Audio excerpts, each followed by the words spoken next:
Hello guys, কেমন আছেন? আশা করি সবাই আল্লাহর মতো সবাই ভালো আছেন। আপনাদের বলা আল্লাহর মতো আমি অনেক ভালো আছি। আপনারা জানেন যে বর্তমান দেশের পরিস্থিতি খুবই খারাপ, খুবই ভয়াবহ। কারণ 7 থেকে 8টি জেলা, প্রায় 7 থেকে 8টি জেলা বন্যায় ভেসে গিয়েছে পানি দিয়ে।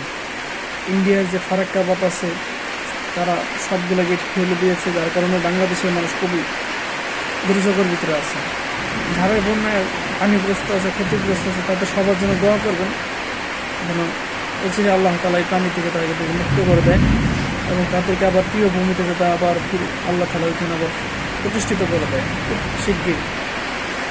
আরেকটা বিষয় হচ্ছে যে আপনারা যারাই এই বন্যায় দুর্যোগে মানুষের পাশে দাঁড়িয়েছেন ত্রাণ নিয়ে, দয়া করে আপনারা অন্তত তাদেরকে ত্রাণ দেওয়ার বিতরণ করার সময় ভিডিও করবেন না। কারণ তারা কেউই গরিব না, তারা সবাই পরিস্থিতির শিকার, তারা কেউ অসহায় না, তারা সবাই পরিস্থিতির শিকার। তো এই বিষয়টা কেউ রাখবেন।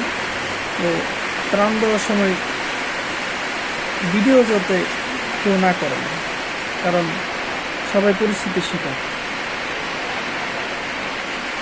আরেকটা বিষয় হচ্ছে যে বাংলাদেশে যে কোনো প্রান্তে, যে কোনো জায়গায়, যে কোনো বড় ধরনের মহামারী অথবা দুর্যোগ দেখা গেলে সবার আগে যে জিনিসটা আমরা লক্ষ্য করতে পারছি যে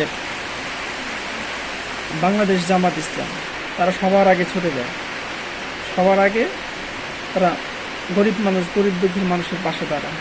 এই জিনিসটা খুবই আমাদের জন্য শোভনীয় এবং সৌভাগ্যের একটি বিষয়। বিগত সরকার 15 বছর ধরে তাদেরকে এই জাতি, বাঙালি জাতির সামনে তাদেরকে জঙ্গলি হিসাবে আখ্যায়িত করেছে। মানুষের ভিতরে তাদের প্রতি একটা ভয় ঢুকিয়ে দিয়ে গেছে।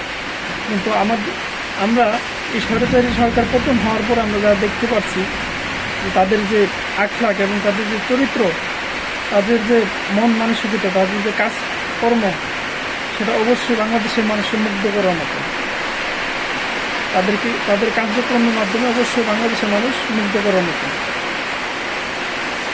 তো সবাই দোয়া করবেন দেশবাসীর জন্য, যারা বন্যাগ্রস্ত এলাকাগুলো আছে তাদের জন্য, সবার জন্য দোয়া করবেন।